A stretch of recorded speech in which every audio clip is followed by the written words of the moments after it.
Mbok kita dukunglah pemerintahan ini. Agar Pak Prabowo tidak omon-omon seperti yang disampaikan Bang Ferry Amsari. Kembali sesi terakhir Rakyat Bersuara, adalah closing statement, pernyataan menutup. Saya mulai dari Bung Sugeng Teguh Santoso, Indonesia Police Watch. Silakan Bung Sugeng, 2 menit aja kalau bisa supaya terlalu malam, karena nanti sampai sahur. Jadi kondisi korupsi kita sebetulnya sama sebelum ketika Undang-Undang KPK mau dibentuk. Jadi memang harus extraordinary crime. Sekarang ini kembali lagi. Oleh karena urgensi penguatan KPK itu adalah sesuatu yang harus menjadi ikhtiar bersama. Presiden dan DPR nih ya.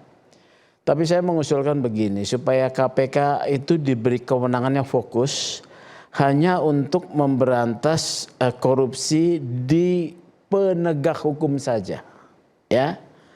Sementara untuk yang lain dia hanya memberi supervisi, yaitu penegakan apa? Dulu kan seperti itu, yaitu KPK diberi kewenangan untuk melakukan penindakan pengawasan terkait dengan penyimpangan oleh kejaksaan dan kepolisian. Termasuk apa? Juga TNI, ya. Kalau ini dilakukan, maka institusi kejaksaan dan institusi kepolisian tidak akan pusing untuk melakukan pengawasan kepada anggotanya. Dia akan terdorong menjadi lebih baik. Itu saja dari saya ya. Jadi tidak banyak-banyak. Ya. Oke. Lanjut ke Bung Saud, silakan. Ya, yang paling penting adalah ketika kita sudah memulai itu nggak boleh mundur. Dia balikannya itu.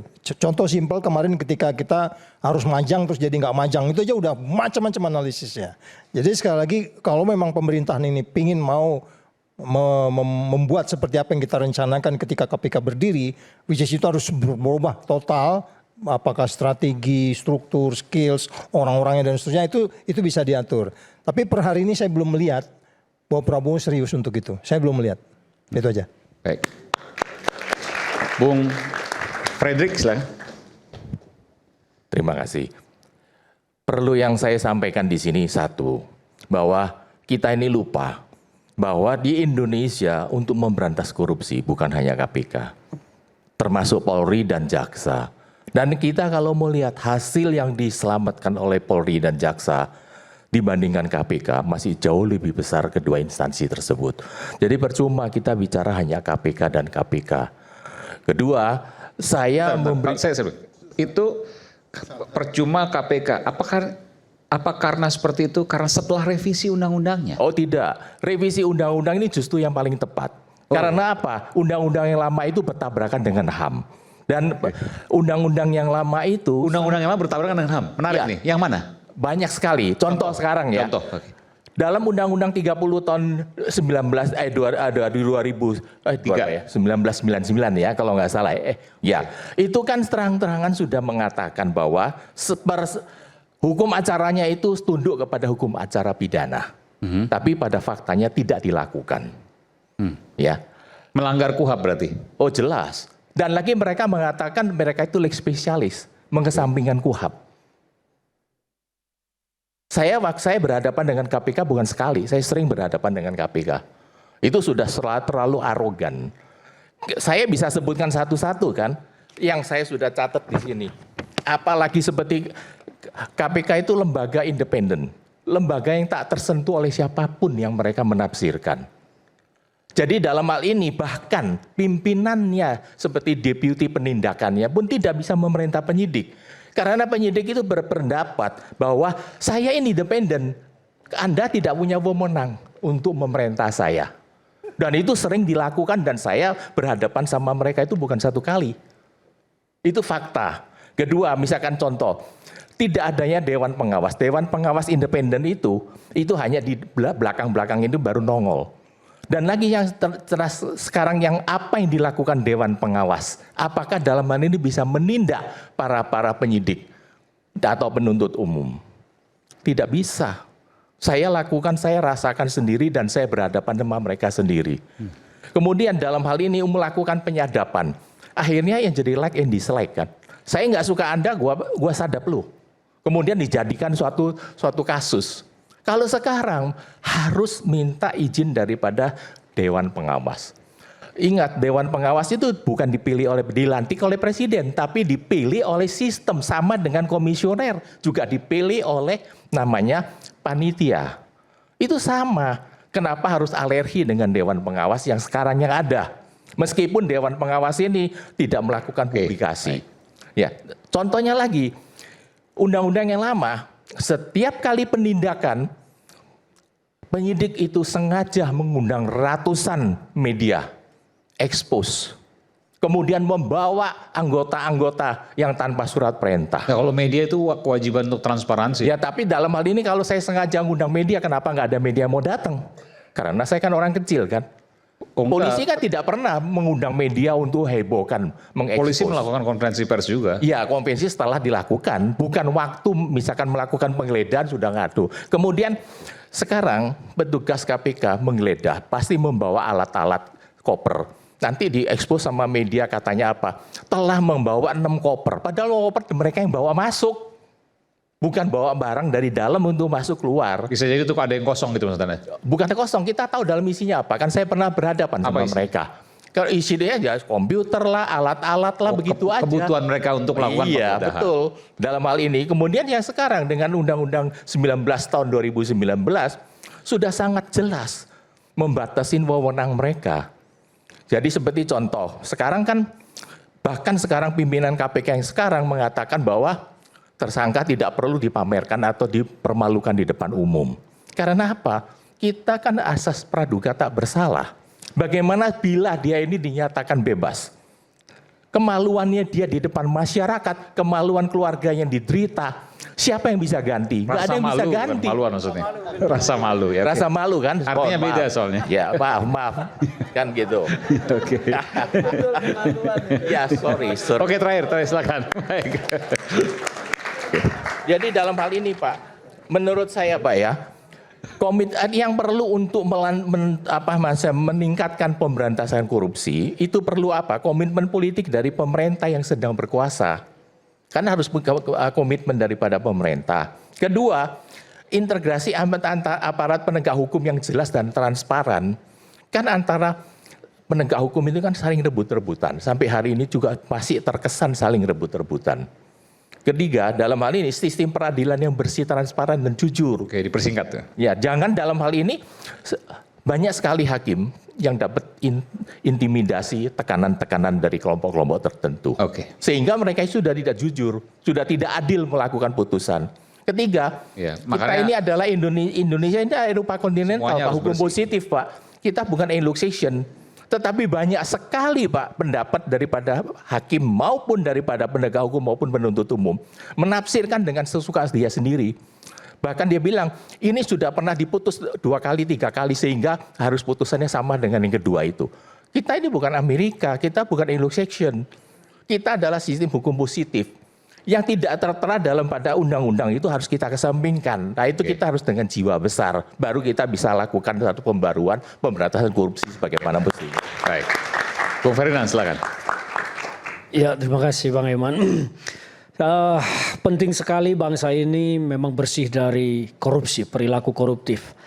Banyak hal yang harus kita perbaiki bersama, termasuk dari kultur masyarakat kita. Yang kedua juga pemahaman para pejabat kita masih banyak yang menyimpang, yang merasa bahwa apa yang dia dapat di luar penghasilannya yang resmi itu adalah berkah rezeki. Ini salah. Saya sedih kemarin seorang menteri agama kita juga merasa naik pesawat itu ke sana bukan gratifikasi, meskipun KPK akhirnya menyatakan tidak. Tetapi hal-hal begini harus dibiasakan. Saya tidak boleh menerima di luar fasilitas yang saya dapat dari jabatan. Itu harus ditanamkan kultur itu terus. Yang berikut adalah pembenahan dari semua undang-undang kita. Undang-undang harus kita perbaiki secara serius. Dan bahwa kita perlu KPK yang sangat kuat, itu sangat kita butuhkan. Jadi jangan ada yang alergi dengan KPK yang sangat super. Orang-orang yang mencintai pemberantasan korupsi harus mencintai KPK itu sangat super kekuatannya, sangat super kekuasaannya. Dan di samping itu kita juga harus mencari pimpinan-pimpinan KPK yang berani dan punya integritas. Kalau soal ada lawyer yang merasa kliennya dijolimi, diperlakukan tidak adil, ya jangan korupsi supaya tidak diperlakukan, merasa tidak diperlakukan. Tapi itu kan bagian dari pembelaan lawyer, tidak apa-apa. Tapi saya secara pribadi menyatakan kita butuh KPK yang sangat kuat, sangat super. Maka undang-undang harus kita benahi seperti yang disampaikan tadi, termasuk ancaman hukumannya harus kita revisi. Sepanjang masih ada gap ruang untuk negosiasi, percuma kita bicara.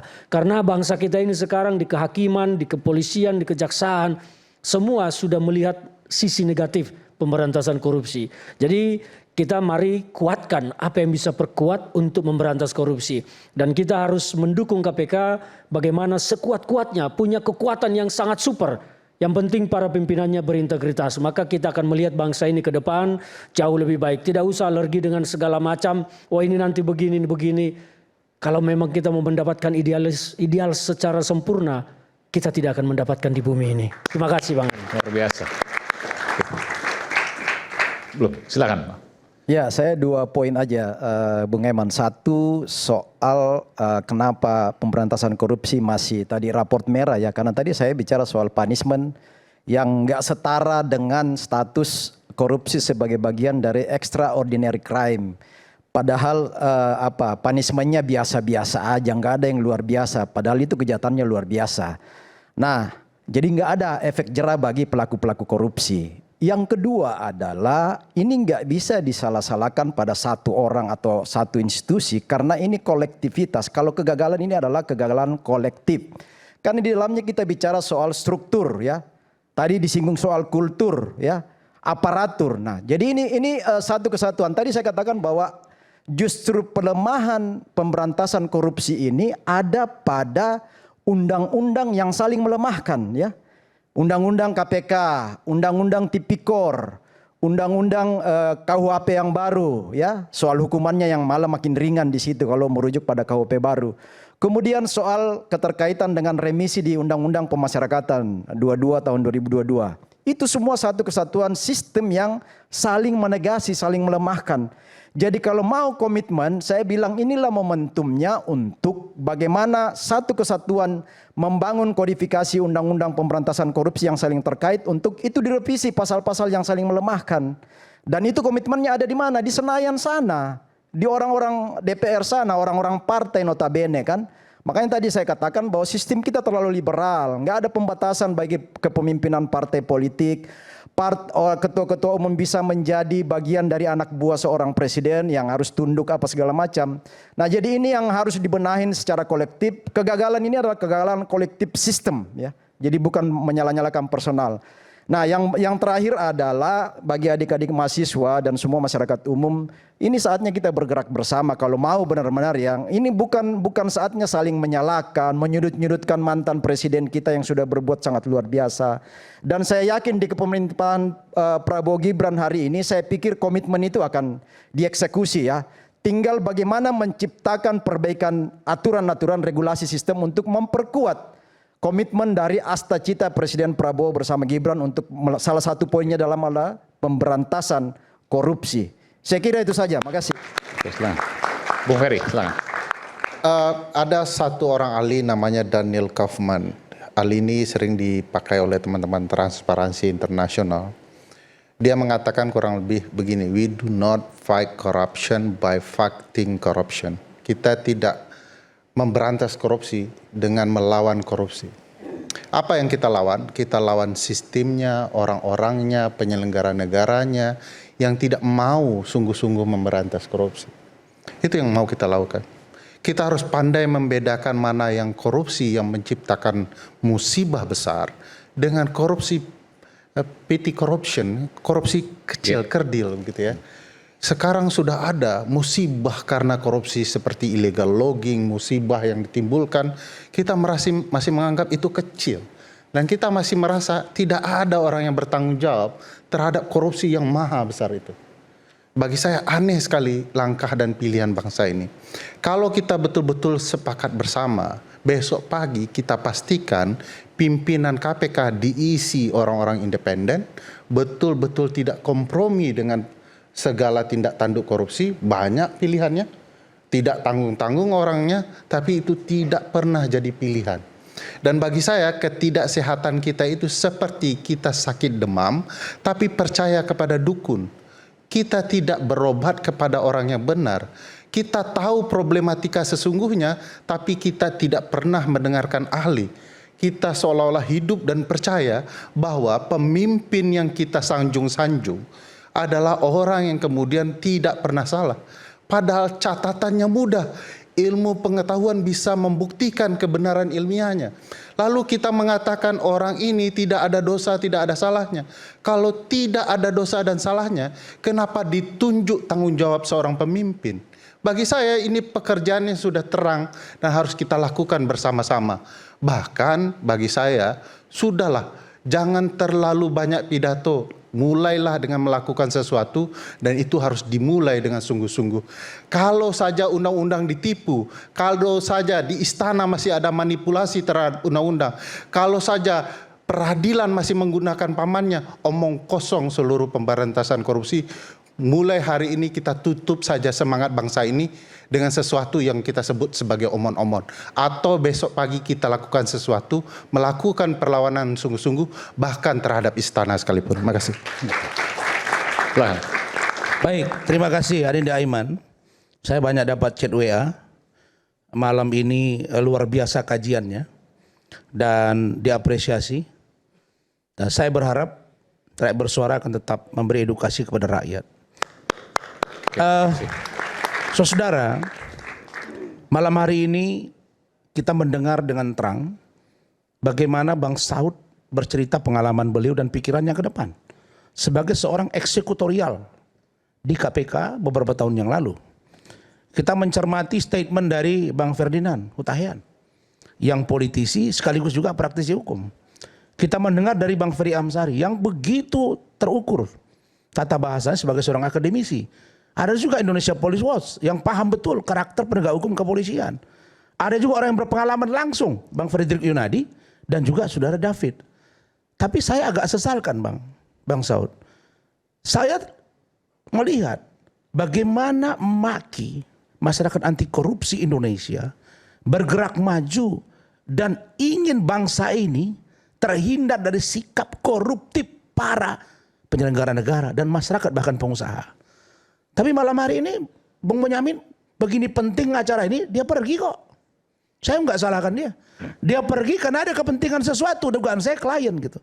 Nah ini kan penting buat bangsa ini gitu loh. Anda ternyata lebih mengutamakan yang lain daripada ini. Ini ditonton jutaan rakyat. Bukan. Maksud saya, inilah dia yang saya katakan. Jangan kita menabur kata-kata, tapi tidak sampai pada ujungnya. Tapi nggak ada orang yang nggak. Nah, dalam Islam itu namanya wal awwal wal akhir wal zahir wal batin. Kau yang awal, kau yang akhir, kau yang zahir, kau yang batin. Kau kata-katakan, maka kau harus tutup. Maksud saya begini. Saya mendengar pernah satu waktu Pak Prabowo dalam sambutannya bilang begini, the best brain and the best heart. Cerdas otak kalian, tapi gunakan hati kalian.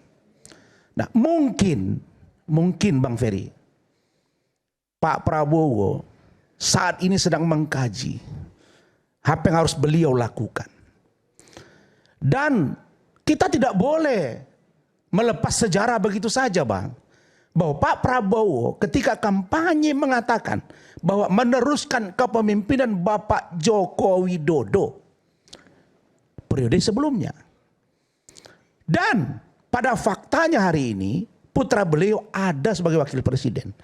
Saya hanya mau katakan poinnya di antara beberapa poin yang lain. Mbok kita dukunglah pemerintahan ini. Agar Pak Prabowo tidak omon-omon seperti yang disampaikan Bang Ferry Amsari. Kalau boleh saya tafsir begitu. Itu logika berpikir yang menurut saya pantas saya sampaikan. Karena kalau kita bersepakat dan bersemangat untuk bagaimana mengocok dua pemimpin bangsa ini, maka disitulah kelemahan yang akan terjadi. Itu satu poin. Berikutnya, saya ingin mempertegas orang-orang yang cerdas. Kita ini diberi Allah, diberi Tuhan yang Maha Kuasa ilmuwan. Low tolerance for cognitive distortion. Orang-orang yang cerdas, kata-katanya selalu menusuk ke hati, tapi itulah kebenaran yang hakiki. Maka saya Bang tidak pernah sakit hati dengan kata-kata Bang Ferdinand dan Bang Ferry. Tapi yang saya mau katakan adalah, saya kok melihat hari ini tidak saja KPK yang disorot sebenarnya Bang. Tapi Polri juga disorot. Kejaksaan juga disorot. Oke, TNI juga disorot Bang. Saya dengan Bang Sugeng sering diskusi Bang. Sebenarnya ada juga aparat penegak hukum yang merasakan kami ini kok dihantam terus ya. Namanya institusi kepolisian. Padahal kalau boleh saya bertanya di sini hari ini, kenapa harus ada TNI di Kejaksaan Negeri, Kejaksaan Tinggi, bahkan di Kejaksaan Agung? Ada apa di bangsa ini hari ini? Dan saya tahu betul bahwa di hati Bang Ferry Amsari dan kita semua ini ada yang salah dalam penegakan hukum hari ini. Kenapa? Karena koordinasi antar aparat penegak hukum tidak sinkron. Karena itu, siapa yang harus mensinkronkan ini? Tentulah pemimpin tertingginya, yaitu presiden. Tapi yang bahaya Bang di bangsa ini, abang pikir menteri, panglima, jaksa agung, kapolri tidak jantungan? Setiap Pak Prabowo pidato kan ngeri-ngeri sedap kita Bang. Awas besok jaksa akan mengejar Anda. Bersihkan dirimu. Lah ini kan orang menunggu ini sekarang. Sehingga saya berharap ke depan kasus yang sudah diceritakan oleh saya, oleh Bang Boyamin, oleh Bang Saud, oleh Bang Ferdinand, dan intelektual dari seorang Ferry Amsari yang dialami oleh Bang Sugeng, bahkan Bang Frederick Yunadi, beliau memang tersakiti Bang. Kalau ditanya beliau ini apakah masuk kategori obstruction of justice? Belum Bang. Tapi diproses, abang tahu nggak Bang? Baru-baru ini Profesor O.C. Kaligis Bang.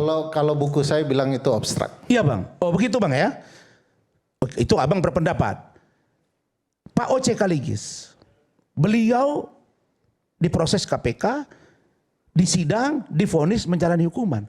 Tahu-tahu mau menangani klien di KPK, infonya ditolak. Loh apa urusannya Bang?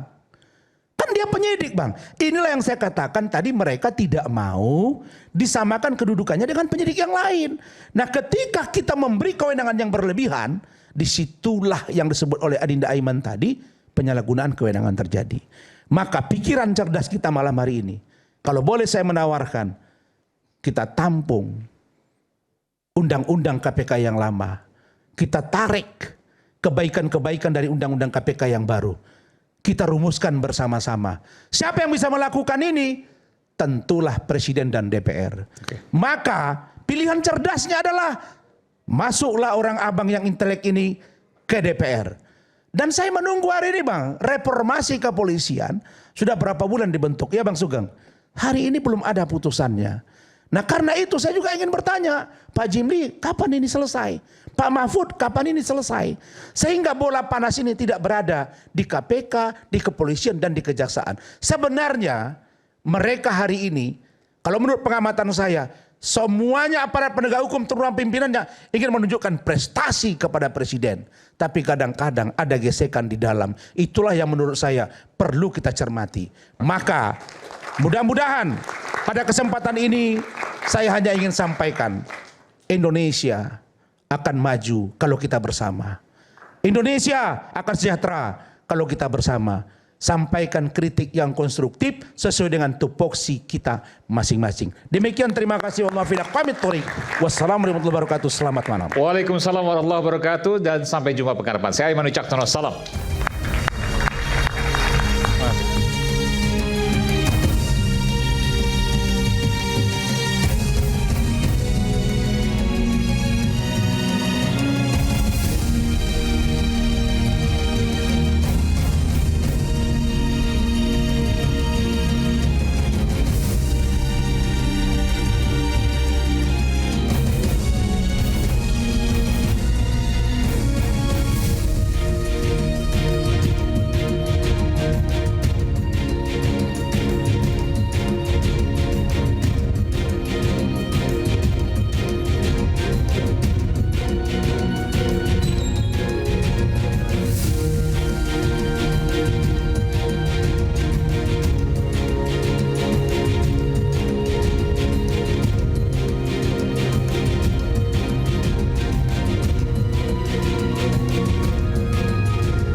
Acara ini dipersembahkan oleh